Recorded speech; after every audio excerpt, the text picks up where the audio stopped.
Ana waa tokkotu gaaffii natti ta'a. Wanti gaaffii natti ta'u kun maal inni seetan hordoftoota kiyya. Kaayyoo keenya dagachuudha. Waan manaa baaneef kaayyoo keenya isa kaleessa karoora keenya isa jalqabne sana irraanfachuu keenya. Ashama harka fuunee akkam jirtu nagaan siniif haa ta'u. Hordoftoota chaanaalii kooti weelkaam anaa dhufuu jedheen jira. Viidiyoo ajaa'ibaa tokko sinii qabadhee dhufe. Sagalee obboleettii kiyya tokko waan obboleettii keenya irra ga'e tokko goddanyaa irra waan ga'e nuuf waraabdee naaf ergite keessan. Isa dhaggeeffadhaan siniin jedhaa. Warroonni maatii naaf hin taane maatii ta'uu hin dagatinaa. Wantoota baay'ee mana kiyya keessaa barattu. Akkasuma warri maatii taa'aa jirtan immoo laayikii godhaa ijoollee baay'ee bira akka ga'u koomentii keessan immoo nan ilaala naaf ka'an siniin jedhaa. Gara viidiyichaatti sin dabarsa. Dhugaa rabbii baay'ee nama gaddisiisa jechaadha.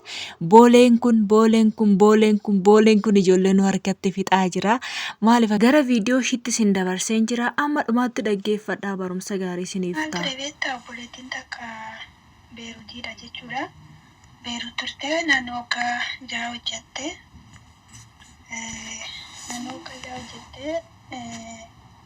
Waggaa 5 waan akkasii natti fakkaata. Gizee waggaa 5ffaa ishee guutuudha kan mucaa wayitiin karaa oldaanii ol baranii achi booda mucaa kana wajjin baay'ee yeroo baay'ee wal dubbisu sa'aatii ishii bakka baay'ee wal dubbisu jechuudha. Naan immoo ishee bukkeen hojjedha. Ishee bira jechuudha. Wajjin hojjechaa turre. Bakka baay'ee si fuudha jedhanii waggaa amma kanaa sirraa hojjette galii jedhee baay'ee ishee rakkisa beektaa. Ishiinis bakka ishee jettee gaafa galuu dhaqaatu waliin beellama qabatanii jechuudha.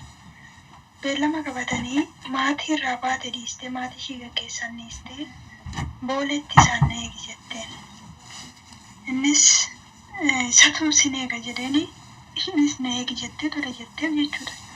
Maatii ishee isaan beekne nama onlaayinii irraa wal barteeni akka kanatti isaa amantee maatii ishee irraan dhufte dhiiftee ofii isheetiif mucaa kana faana booletti na eegi jetteeni isaa eegdee wajjiniin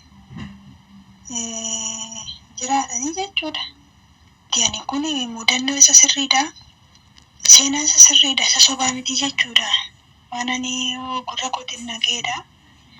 Kanaafuu ati yuutuubii qabdaa. Adaraa kee waan isin jechuu barbaadu. Namoonni akka obboleettii kanaa jiraachuu malu. Baay'ee isaaniitu jiraata.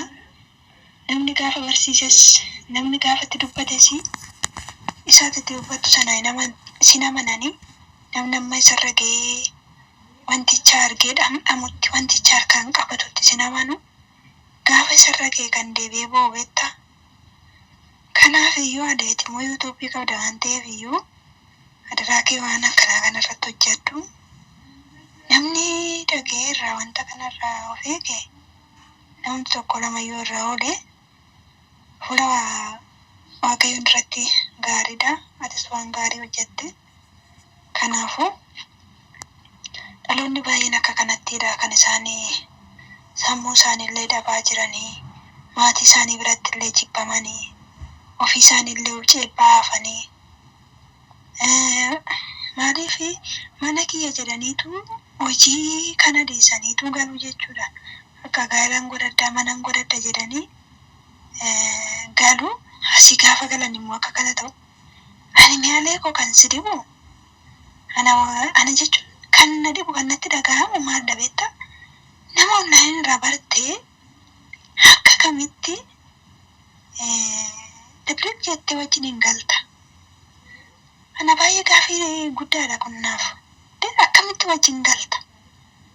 Maali waggaa amma kanaayyuu hin teesse boolee yookaan maal ani boolee yookaan maaluma qoyaan shamarran keenya boolee gaafa gaa maaluma godhaa qoy. Maali? Waan isaan godhuun beeku. Ani baay'ee gaafii natti ta'a kuni. Kanaaf iyyuu ati adaraa kee dhaloota Maaluma godhaatte bijaa. Dhaloonni irraa ofii kan yoo jiraatan irraa ofiiguu danda'u. Gooftaa si haa eebbisu sirrii. Baay'ee natti dhaga'ame. Obboleettiin kun amma deebitee maatii isheetti ba'aa taatee jechuudha. Kesaara. Maatii isheetti ba'aa ta'uu qofa osoo hin taane sammuu ishee akkamitti jiraatti? Dhugaadha Baay'ee kesaara. jiggaa jiraatti. Eebbifamu. Naa kana Viidiyoo kanarraa waan baay'ee hubattu jedhee yaada. Riikardii obboleettiin kiyya kunnaa qabdirraa waan baay'ee irraa barattu sagalee isaallee seeraan in dhageechisa jedhee yaada. Yaa hordoftoota shamarranii kiyya shamarran irra hiree isaanii shamarrantu na hordofaa jira. Maaliif dhiironnis na hordofaa jiru garuu wanti ani shamarran irratti xiyyeeffadhe maal inni seetan miidhama shamarranii waan ani hin jaalanneef. Dhiirris hin miidhamin dhiirri kanaan dura dhiirri miidhamee dhufee natti mate nama tokko bichaan beeka. Innuu kan inni miidhame haadha manaasaa dhabee isa miidhamee boo'ee dhufee natti himate nan hojjedhaaf guyyaa tokkicha siniin jedha akka haati manaasaa argamtuu fi egaa baay'ee waan nama gaddisiisu micoo kana boolee keessatti kan irratti akkasittiin raawwatame boolee keessatti wajjiniin galtee guyyaa 2 guyyaa 3 wajjiniin bultee bakka inni kireeffatee jirutti waan hunduma shaanxaa ishii bilbila ishii hunda isaa jalaa fudhatee warratee puu jedhee badee jechaadhaan. Hoggaa ishiin hirriibaa kaatu waan hunduma isaa jalaa guurratee puu jedhee badee jechaadha. Bakki itti qabattu hin jiru akkaataa ittiin argattu hin jiru yeroo baay'ee kanan jedha shamarran keenya nama hin beekne hin jaallatinaa nama hin beekne wajjin hidhatan godhatinaa feesbuukiin bartanii miseejaratti seentaniiti wasaappii seentanii jaarsummaan keessa wasaappiidha hiimoodha jaarsummaan keessa nama hin gashitan amma kinoo badeera mucaan. Hunda isaa harkaa guurratee mi'a ishiin qabdu hunda harkaa funaannatee hoggaa boolee geessu maatiin quba qabu akka achi geesseen ganaa bilbila haadhaa sammuudhaan beetti haadhatti bilbilattee gara haadhaa galte harka duwwaa ijoollee isiniin gaddisiisume bakka micoo kanaa of buusaa jechaadha.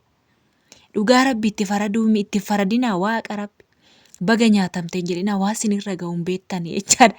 Dhugaa waaqayyo jechaadha bee. Maal akka ta'e isaana na dhibaa jira. Garuu kun waan harkaan ofii godhani bee. Irra jireessa immoo maalan akkaatti dubartii miidhu kun maali kunis safuun beekne mee kun amma dhiira ijoollee beekunam deeguma ishiin illee balleessaa qabduufillee hunda saamee hoggaa harka qullaatti shambisee halkan hirriibarra bakka ishii raftutti gatee jalaa funaannatee badochaadha carqii ishii waan kaawwata. Waan dhaggeeffataniif galatooma. Mee maamila ta'uu hin dagatina ganaan gudii gadi isinii guura. Hordoftoota kiyya isiniin jedha akkasuma laayik sheer godhaa galatoomaa yeroo gaarii naaf qabaadha. Viidiyoo baay'ee na birara.